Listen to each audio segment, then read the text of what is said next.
Welcome back to the Learning Gardener. Today we're doing a different kind of harvest. We're doing a midsummer seed harvest. There are quite a few things in the garden that have gone to seed and some things that have been developing seeds like beetroot for quite some time. And today's a day where we got out there and harvested a lot of it so that we can grow more next season without having to buy new seeds.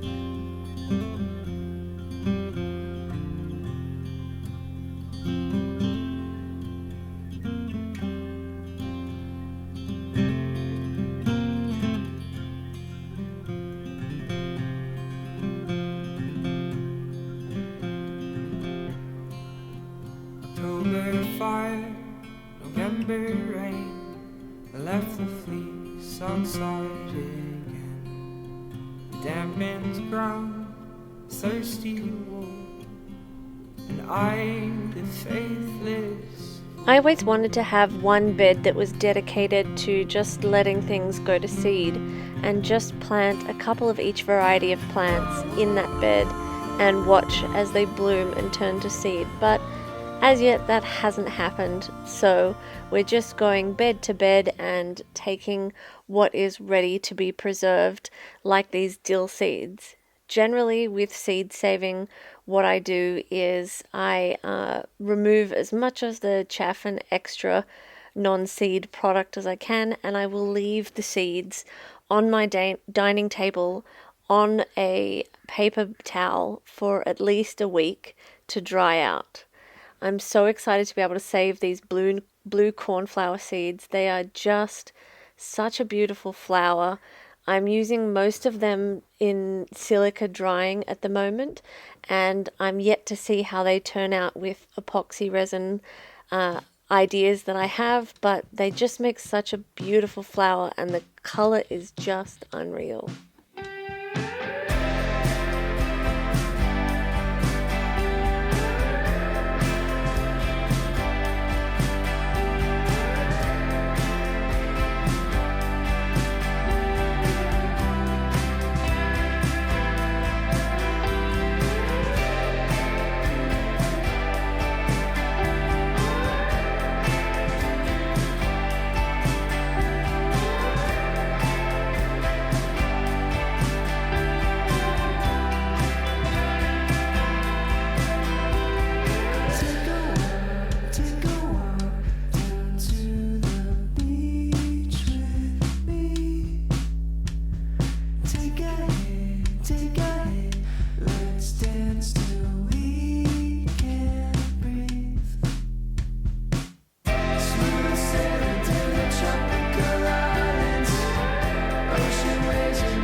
Some things like the coriander have been going to seed for some time and have been ready to be picked for some time.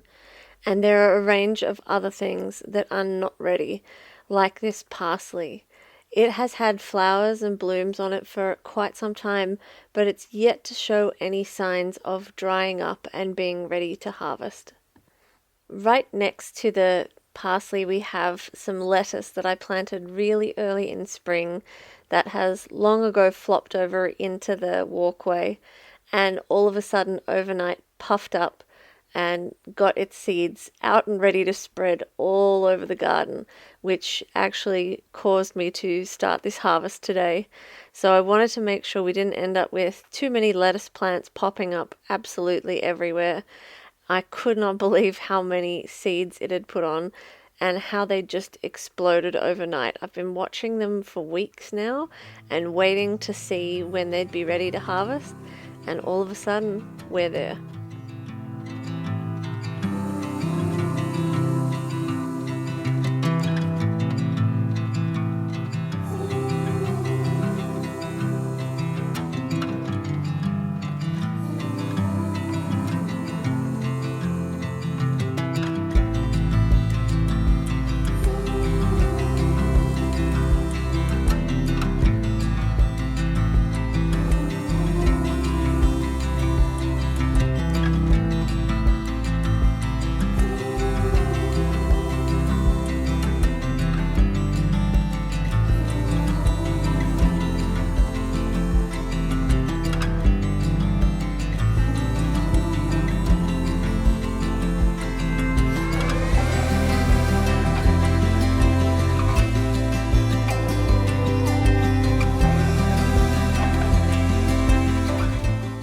I do love beetroot, so when a couple of these beets went to seed and suddenly I had a mass amount of seed blooms, I just thought, oh well, I'll just leave it. I don't have anything else that I particularly want to put in this bed at this point that's ready. But now we're getting to the part of the season where I'm really looking for gaps in the garden beds to fill up. And happily, these seeds had actually finally started to dry out. The bees have been all over these beet seeds for ages. So I'm excited to see whether we'll be able to grow beets from homegrown seeds. It's not something I've saved before, but it is very similar to silver beet or Swiss chard, which I have saved before. So hopefully these will dry well inside and we'll have a ton of beets for quite a while to come. But not everything is worth saving the seed on. There are some things like the flannel flower, which is my absolute favourite flower, which is a native Australian plant, which is not worth saving the seeds. I've tried to start them from seeds before and failed dismally every time. Apparently, you have to use smoke water to germinate them, which means there needs to be a fire process, but the seeds aren't exposed to the flame. But it sounds too complicated, so I won't be saving the seeds this time. I've talked to the lady at the local native nursery quite a few times about growing flannel flowers, and even she says they're a nightmare to germinate and they're a nightmare to cultivate. So I am just going to treasure the plants that I have and know that realistically they're likely to only survive 3 years. That is apparently the average lifespan of a flannel flower plant, and then I fully intend to replace them. They are just the most beautiful plant you could have in your garden.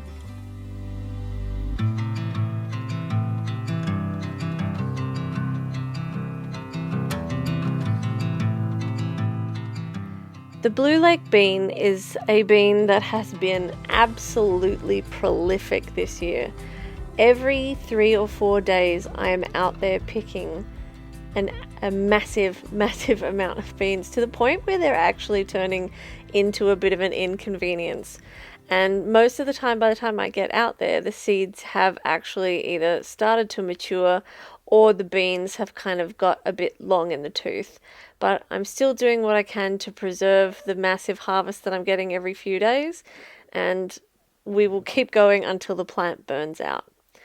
Something I have repeatedly sowed this year with mixed success. The seedlings take off very slowly, a pyrethrum, and I have these planted in various points around the garden, ideally on the edges of garden beds and in the raised gardens, because I want these plants to be plants the puppies run past, because they are a natural tick repellent.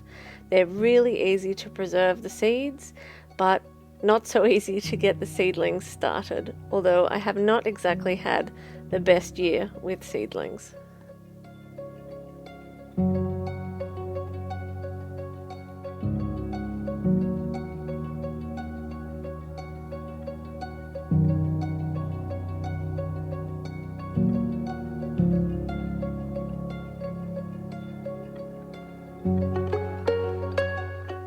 Columbines or Aquilegias just have the most beautiful seed head, and I wish you could use them in dried flower creations, but they just shake so many seeds out, and in the process of getting the seeds out, they usually crumple.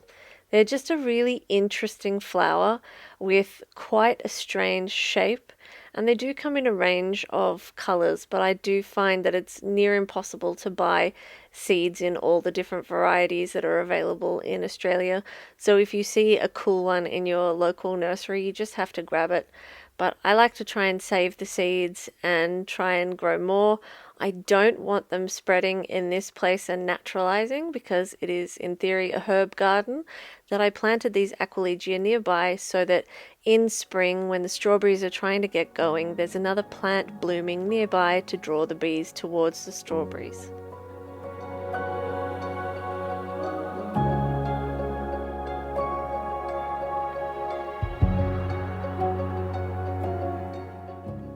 Sunflowers are heavy seed producers.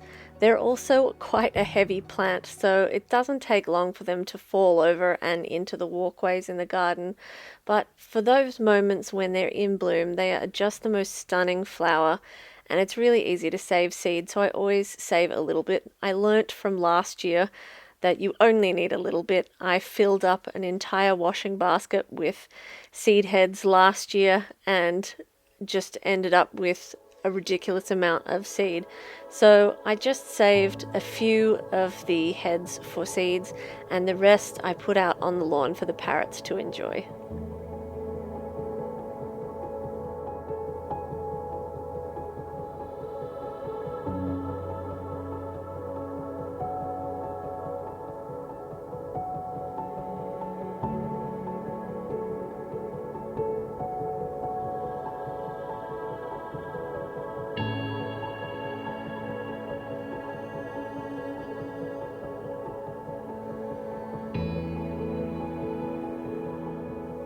The actual sunflower is made up of loads of tiny little flowers, and each of those little flowers you can see I'm popping off now, and underneath you'll find a mature seed if the plant has been properly pollinated. They're quite an interesting plant. My understanding is that if you soak them properly you can eat the homegrown seeds, but I'm not that interested. Something else that I accidentally let go to seed and then just thought, oh well, I'll leave it, was some radishes.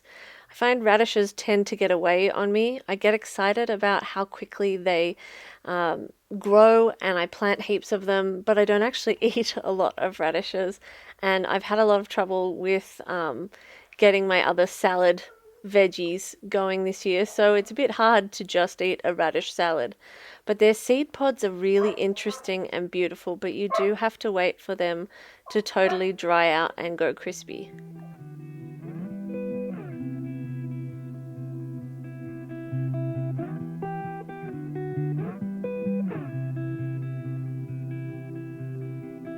Running low on the borderlines, and you tell me that you're doing fine. Morning color lights the hall, pulls you right on through the door. So hold on to all that feeds your soul. Something I plan to save seed from are these white swan echinaceas, but today I'm just cutting them for drying. I want to have heaps of seed heads to use in dried flower creations. I want to try and make another wreath. I made a great one for the Christmas decorations on my house, but it was mostly made up of purple statice. So I want to make sure I have heaps more variety for the next one that I make. I've been working on the interior of the house a lot during the heat of the summer day, and finally things are starting to come together. I recently got a buffet, which I have been looking for one for a really, really long time, and it's just brought the area together, and it's finally motivated me to put up my pictures and paintings and make the house feel like a home. And these beautiful dahlias and a ruing Raffy in the background just completely cap off how beautiful this area is starting to look. I only have a little bit more painting to do, but a lot more tidying to do. Because I was desperately trying to paint the house before we moved in, I never had time to clear everything out. So it'll be nice to find some time this summer to actually go through and cull and get the house more organized. But for the next few evenings, I sat and watched TV and pulled all the seeds out and then set them up to dry, where they'll sit for 1 to 2 weeks at least before I bag them up. Usually I forget about them and they live there for 2 weeks. If I don't do this process, I always accidentally leave them in the plastic bag. I harvest them in outside and they go moldy. So hopefully we'll have some beautiful seeds for next season. I really appreciate you guys hanging out with us. I hope you'll consider subscribing to this channel. We are almost at the point where I can start to earn an income from these videos, and I would really appreciate it if you subscribed, liked, commented, or just came back another time. Thank you so much for watching. See you in the next one. Talk is cheap and we're wasting time.